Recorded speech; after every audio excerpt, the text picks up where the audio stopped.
Take the cuffs off him. Officer Daniel Cole froze with the phone pressed against his ear, the red and blue lights from his cruiser washing across the wet pavement behind him. For the first time that night, the confidence in his face disappeared.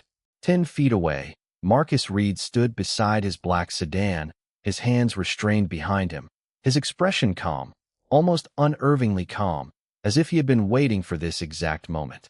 Officer Tyler Brooks glanced from Cole to Marcus, trying to understand why a single phone call had suddenly changed the air on that quiet Virginia road. Cole swallowed. "Captain, I can explain." The voice on the other end cut him off. "No, you need to listen." Marcus lowered his eyes for a second as rain tapped softly against the roof of his car. He did not smile. He did not celebrate. He simply waited. 7 minutes earlier, none of them had known how far this traffic stop was about to go. Marcus had been driving home after a 12-hour day, moving along a 4-lane road just outside Richmond, the city lights fading behind him as the highway grew darker.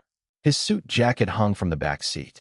A leather briefcase rested beside it, closed, ordinary-looking except for a small Department of Justice seal pressed into one corner. His phone buzzed once in the cup holder. Evelyn Parker. DOJ. Marcus glanced at the screen but let it ring. He was tired. He wanted dinner, a quiet house, and maybe 20 minutes without hearing the words case file, hearing, or federal review. Then the lights appeared in his rearview mirror. Red. Blue. Red again. Marcus checked his speed. 43 in a 45. He frowned, signaled, and pulled onto the shoulder beneath a row of dark trees. He lowered the window before Cole reached the car. "Evening, officer." Cole stopped just behind the driver's door, flashlight angled toward Marcus's hands. "License and registration." Marcus handed them over without argument. Cole looked at the license, then at Marcus, then back at the car. A long pause followed. "This vehicle registered to you?" "Yes." Cole's eyes moved across the dashboard, the leather seats, the watch on Marcus's wrist. "What do you do?" Marcus studied him. "Is that related to why you stopped me?" Something shifted in Cole's expression.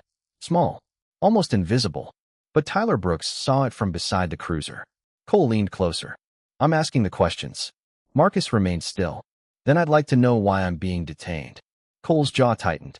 "Step out of the car." The highway seemed suddenly quieter. Marcus looked at him for one beat, then opened the door and stepped onto the wet shoulder. No raised voice. No argument.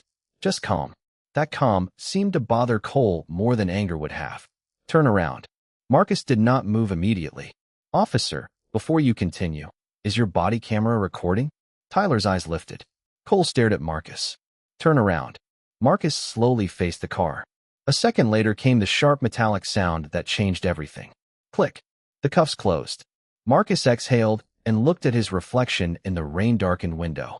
"Officer," he said quietly, "you may want to document every decision you make from this point forward." Cole gave a short, dismissive laugh. "Everybody's a lawyer when the cuffs go on." Marcus said nothing. Behind them, Tyler noticed the leather briefcase through the rear window. Then he saw the seal. Department of Justice. And for the first time, he wondered exactly who they had just stopped. Tyler Brooks kept his eyes on the briefcase for only a second, but that second was enough to change the way he saw everything.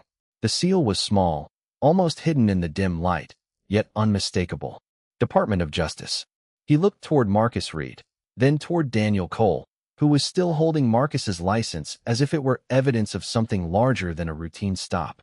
"Officer Cole," Tyler said carefully, "maybe we should verify everything before we go any further." Cole did not turn around. "I know how to do my job." Marcus heard the exchange, but stayed silent. The rain had softened into a steady mist, collecting along the shoulders of his shirt and reflecting the patrol lights in tiny flashes. He had learned long ago that silence could reveal more than argument. People filled quiet spaces with their own assumptions, and Cole seemed determined to do exactly that. "You said the car is yours," Cole continued. "Where are you coming from?" "Work." "What kind of work?" Marcus looked at him. "I already asked whether that question is related to the stop." Cole gave a humorless smile. "You like questions. I like clarity." Tyler shifted his weight. The road behind them was nearly empty now, just the occasional pair of headlights passing at a distance. Marcus's phone lit up again inside the car. "Evelyn Parker, Department of Justice." Cole noticed the glow through the window. "Who keeps calling you?" Marcus did not answer. Cole glanced at Tyler. Check the plate again. Tyler returned to the cruiser and entered the information. Marcus watched him go, then turned his attention back to Cole. Am I being cited for a traffic violation? Cole folded Marcus's license against his palm. You are being detained while I figure out what is going on. What exactly are you trying to figure out? Cole's expression hardened. Why someone driving a car like this is acting like he knows more about procedure than the officer standing in front of him. Marcus held his gaze. Knowing procedure is not suspicious. For the first time, Cole had no immediate response. Tyler's voice came from the cruiser. Registration is valid. Insurance is current. No warrants. Cole looked back. Run it again. Tyler hesitated. It is clean. Cole's jaw tightened. Marcus saw it clearly now. This was no longer about information. It was about control. Officer Cole, Marcus said, his voice calm. You have verified my identity, the vehicle, and my record. What is the legal basis for continuing this detention? Tyler looked up from the computer. Cole stepped closer. You do not tell me when this is over. Marcus answered quietly. The law does. The words landed without drama, but Tyler felt the temperature of the moment change. Cole stared at Marcus for several seconds, then glanced toward the back seat of the sedan. His flashlight moved across the briefcase, paused over the seal, and continued. He had seen it. Marcus knew he had seen it. But instead of asking what it meant, Cole looked away. That was the moment Marcus understood something important. Cole was not missing the clues. He was choosing not to see them. Inside the cruiser, Tyler's computer refreshed. A new notation appeared beside Marcus Reed's name, limited but official, enough to make Tyler sit straighter. He read it once, then again. Officer Cole, he called, more urgently this time. You need to come look at this. Tyler did not take his eyes off the screen. Officer Cole, you need to see this. Daniel Cole turned slowly, irritation already showing in the set of his mouth. What now? Tyler pointed at the computer. There is a federal notation attached to his identity. Limited access. Official contact restrictions. Cole walked back toward the cruiser, glanced at the screen, and gave a short laugh. That could mean anything. Tyler looked at him. It does not usually mean nothing. A few yards away, Marcus Reed stood beside his sedan under the wash of red and blue light, listening without trying to interrupt. He had spent years in courtrooms watching people reveal themselves under pressure. Some became careful. Some became honest. Others doubled down. Cole was doing the third. Who are you? Cole called across the shoulder. Marcus answered evenly. You have my identification. That is not what I asked. Then ask a lawful question. Tyler looked down at the computer again. Cole stared at Marcus for a long moment before walking back toward him. You think being calm makes you clever? Marcus's expression did not change. No. I think being calm helps me remember what is being said. That answer seemed to irritate Cole more than defiance would have. The rain ticked against the hood of the sedan. Somewhere in the distance, a truck passed, its tires hissing over wet asphalt. Cole looked through the rear window again. The Department of Justice seal on the briefcase was clearer now. Beside it sat a thick folder with a government mailing label facing upward. Tyler noticed Cole notice it. Maybe we should ask if he is a federal employee, Tyler said. Maybe you should let me handle this, Cole replied. Marcus turned his head slightly toward Tyler. Officer Brooks, is your body camera recording as well? Tyler paused. Yes, sir. Cole looked at him sharply. Marcus continued before either officer could speak. Good. Then there should be a complete record of the reason for the stop, the questions asked, the database results, and the decision to keep me detained after the vehicle and identification came back clean. The words were precise, not dramatic. That was what made them heavier. Tyler's face tightened. Cole folded his arms. You rehearsed that? No. Marcus looked directly at him. I understand procedure. Cole stepped toward the driver's window and looked inside. You keep saying that. Because you keep giving me reasons to. For several seconds, nobody spoke. Tyler returned to the cruiser and keyed another request into the system, this time checking the internal contact note attached to Marcus's record. The response took longer. Marcus's phone lit again inside the car. Evelyn Parker. Then it went dark. A moment later, Tyler's radio crackled. The dispatcher's voice sounded different now, less routine. Unit 12, hold your current position. Supervisor contact is being initiated. Tyler looked up immediately. Cole turned toward the cruiser. For what? Static answered first. Then the dispatcher returned. Stand by for Captain Hayes. Cole's confidence flickered, but only for a moment. This is ridiculous. Tyler did not answer. Marcus watched the shift quietly. He had seen it before, the instant when certainty began to crack, but pride refused to admit it. Cole reached for his own radio, then stopped as his cell phone vibrated inside his uniform pocket. He pulled it out, glanced at the screen, and went still. Captain Robert Hayes. Tyler saw the name. Marcus saw Cole's face. The phone continued to ring. Daniel Cole let the phone ring twice before answering. Cole speaking. His tone was clipped, controlled, almost impatient, but Tyler Brooks noticed the way his shoulders had stiffened. On the other end, Captain Robert Hayes did not waste time. Tell me exactly where you are. Cole glanced toward Marcus Reed, then toward the cruiser. Route 17, near the Hanover exit. Routine traffic stop. There was a pause. Routine. Hayes repeated. The word landed differently the second time. Cole frowned. Yes, sir. Driver became uncooperative, so I detained him while we verified his information. Tyler looked at Marcus. Marcus remained still, rain gathering along the collar of his shirt, his expression unreadable. Hayes spoke again. What is the driver's name? Cole looked down at the license still in his hand, though he already knew. Marcus Reed. Silence. Not static. Not a drop connection. Silence. Cole's eyes narrowed. Captain. When Hayes answered, his voice was lower. Daniel, listen carefully. Do not search that vehicle. Do not move him. Do not ask another question until I get there. Cole's confidence faltered. Sir, I have the situation under control. That is exactly what I am worried about. Tyler looked away, pretending not to listen, but every word carried across the narrow shoulder. Cole turned slightly, lowering his voice. I do not understand what the problem is. The man was evasive. Marcus heard that and finally spoke. I answered every question related to the stop. Cole covered the phone with one hand. Nobody asked you. Hayes heard enough. Was that Reed? Cole hesitated. Yes. Another pause followed. Then Hayes asked the question Tyler had been waiting for. Are the handcuffs still on him? Cole looked at Marcus. Yes, sir. Hayes exhaled slowly. Take them off. Cole stared into the darkness beyond the road, as if the answer might be hidden there. Captain, with respect, I have not completed the detention. Take them off, Daniel. The command was quiet. Absolute. Tyler took one step toward Marcus, but Cole raised a hand. I will handle it. He ended the call and stood motionless for a moment, phone still in his palm.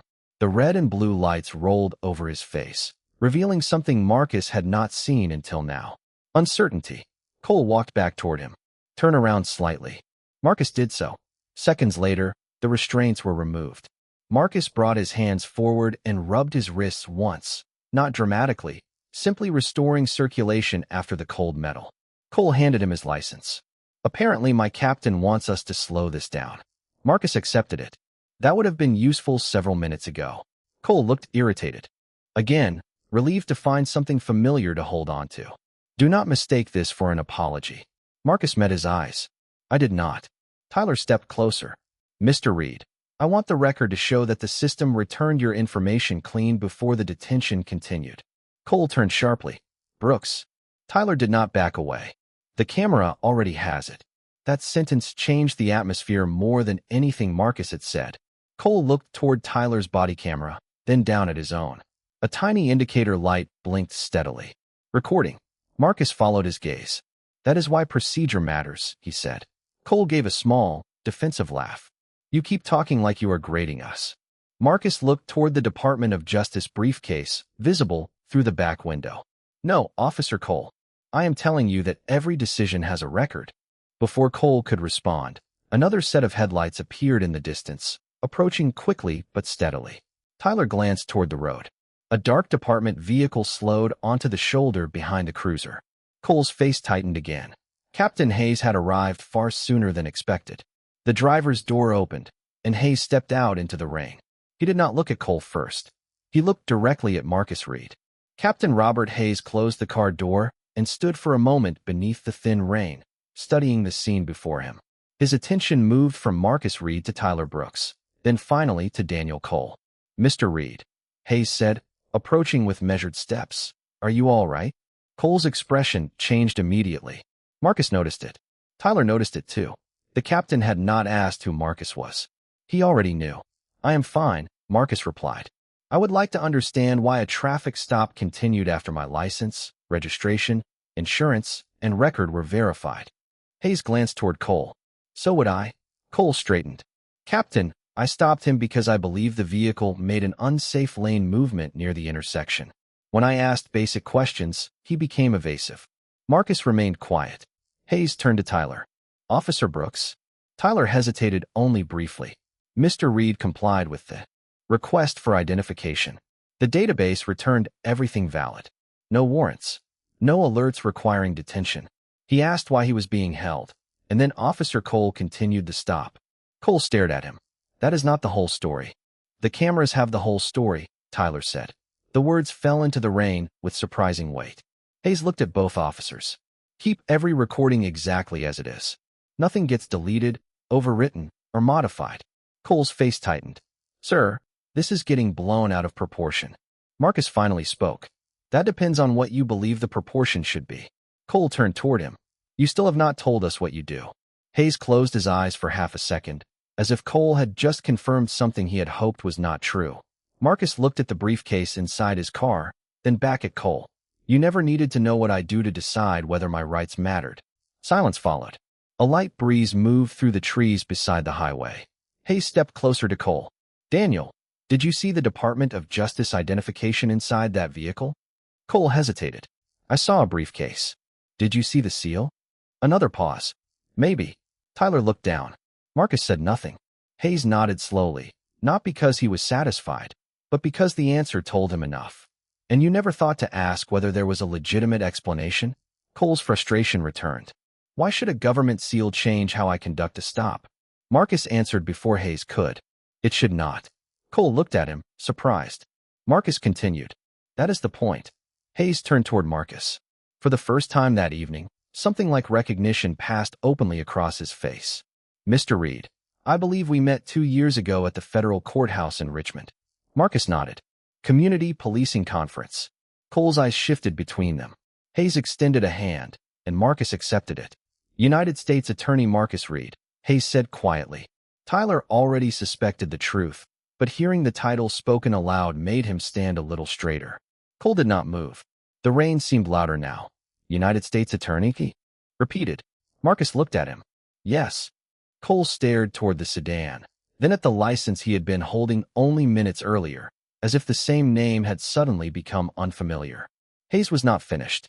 Daniel, his office oversees federal prosecutions for this district. Cole swallowed. Marcus watched him carefully. There was no satisfaction in his face. No victory. Only disappointment. Then Hayes added the detail that changed everything. And his office is currently reviewing civil rights complaints involving this department. For several seconds, Daniel Cole said nothing. The rain whispered across the pavement while the patrol lights continued their slow rhythm against the trees, the cruiser, and Marcus Reed's dark sedan. Civil rights complaints? Cole finally asked. Captain Robert Hayes did not soften his expression. Yes. Tyler Brooks looked toward Marcus.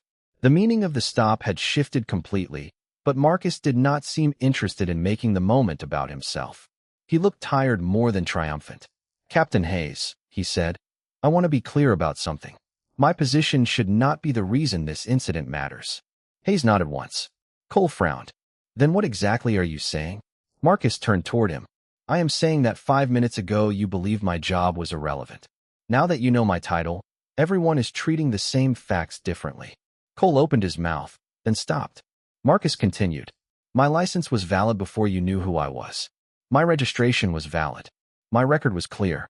Officer Brooks told you that. None of those facts changed when Captain Hayes arrived. Tyler felt the words settle over the scene. They were simple, almost impossible to argue with. Hayes looked toward Cole's body camera. Daniel, did you have any additional information that suggested a crime had occurred? Cole glanced away. I had concerns. That is not what I asked. Cole's jaw tightened. No confirmed information. Hayes turned toward Tyler. And after the checks came back clean? Tyler answered carefully. There was nothing in the system that required us to continue holding him. Cole shook his head. You are making it sound like I invented the entire stop. Marcus replied before Hayes could. No one needs to exaggerate anything. That is why the recordings matter. Cole looked at him. You really plan to use this against me? Marcus's voice stayed level. You are still thinking about this as something between you and me. He glanced at Tyler, then Hayes. It is not. A car passed in the far lane, spraying a thin mist behind its tires. For a moment, all four men watched its taillights disappear into the darkness. Marcus spoke again. When an officer makes a decision based on an assumption, the important question is not whether the person stopped happens to have influence. The question is how often the same decision is made when the person does not. Tyler lowered his eyes. Hayes looked at Cole with an expression that was no longer only disappointment. It was concern. There have been complaints, Hayes said quietly. Cole looked sharply at him. What complaints? Hayes did not answer immediately. Marcus watched the exchange. That is outside the scope of this roadside conversation, Hayes said. But tonight's footage will be preserved, and Internal Affairs will review it. Cole's face lost color. Internal Affairs? Yes. Over a traffic stop? Hayes held his gaze. Over decisions made during a traffic stop. The distinction was small, but it changed everything. Marcus walked to the open driver's door of his sedan and reached inside only after Hayes gave a brief nod.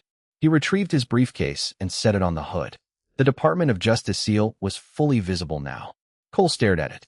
Marcus opened the case and removed a thin folder. He did not hand it to anyone.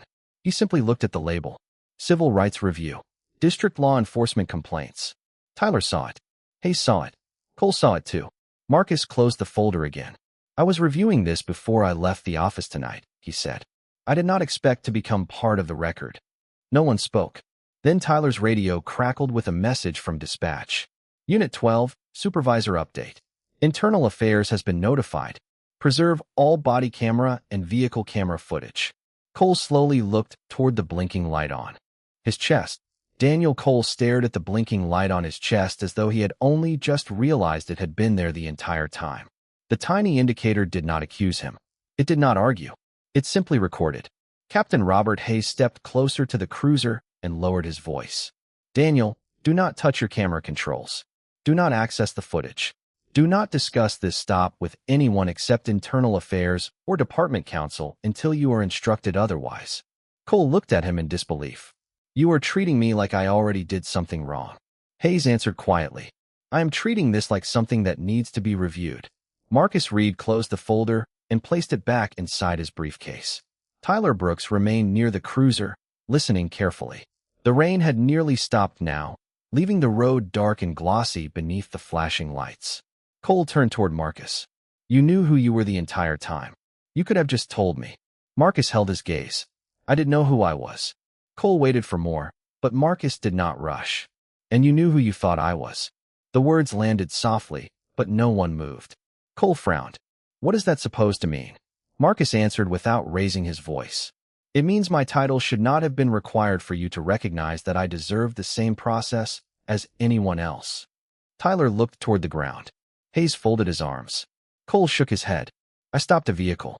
I asked questions. That is my job. Then let the record show that, Marcus said. Let it also show what happened after the records came back clean. Cole looked toward Tyler. You really think I treated him differently? Tyler hesitated. It was the first time all night that the question had been directed at him without anger. He took a slow breath. I think we had enough information to end the detention earlier. Cole's expression tightened. That is not what I asked. Tyler looked up. Then yes. I think the tone changed before there was a reason for it to change. The silence that followed felt heavier than the rain had. Hayes studied Tyler for a moment, then nodded. You will give a full statement.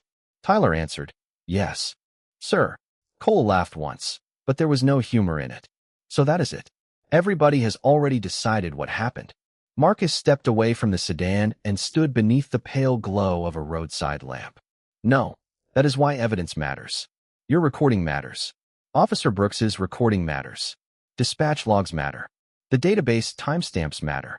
Your report will matter. Cole looked at him cautiously. Marcus continued. Accountability is not the same thing as revenge. Hayes glanced toward Marcus, recognizing the distinction. Cole seemed less certain. And what happens to me now? Hayes answered before Marcus could. You return to the station. Your field duties are suspended pending preliminary review. Cole's face went still. Tonight. Tyler looked surprised, but Marcus did not. Hayes reached for his radio and requested another unit. Cole watched him, then looked back at Marcus.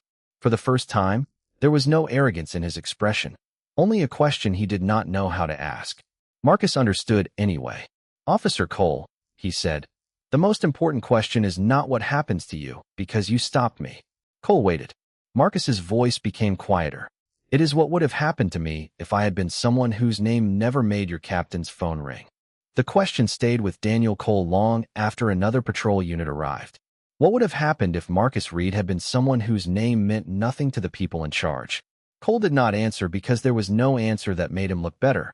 Captain Robert Hayes spoke quietly with the arriving officer, then instructed Cole to return to the station in the second cruiser. Tyler Brooks remained on the shoulder, completing the initial incident notes while Marcus stood beside his sedan beneath the fading red and blue lights. The rain had stopped completely now. Water slid from the branches above them and tapped softly against the roof of the car. Hayes approached Marcus. "I am sorry this happened." Marcus looked at him. "I appreciate you saying that, but an apology is not the same as an examination." Hayes nodded. "I know." Marcus glanced toward Cole, who was standing several yards away with his arms at his sides, no longer directing the scene. "Then examine everything. Not just tonight." Hayes understood immediately. "You mean the previous complaints?" "Yes." Marcus opened his briefcase again and removed the thin folder he had shown them earlier. "My office has received multiple civil rights referrals involving traffic stops in this district. Most of them never became federal cases because the evidence was incomplete, the reports conflicted, or the people involved did not have enough documentation to prove what they believed happened." Tyler looked up from his notes. Marcus continued. "Tonight is different. There are 2 body cameras, a vehicle camera, dispatch records, database timestamps, and a supervisor call.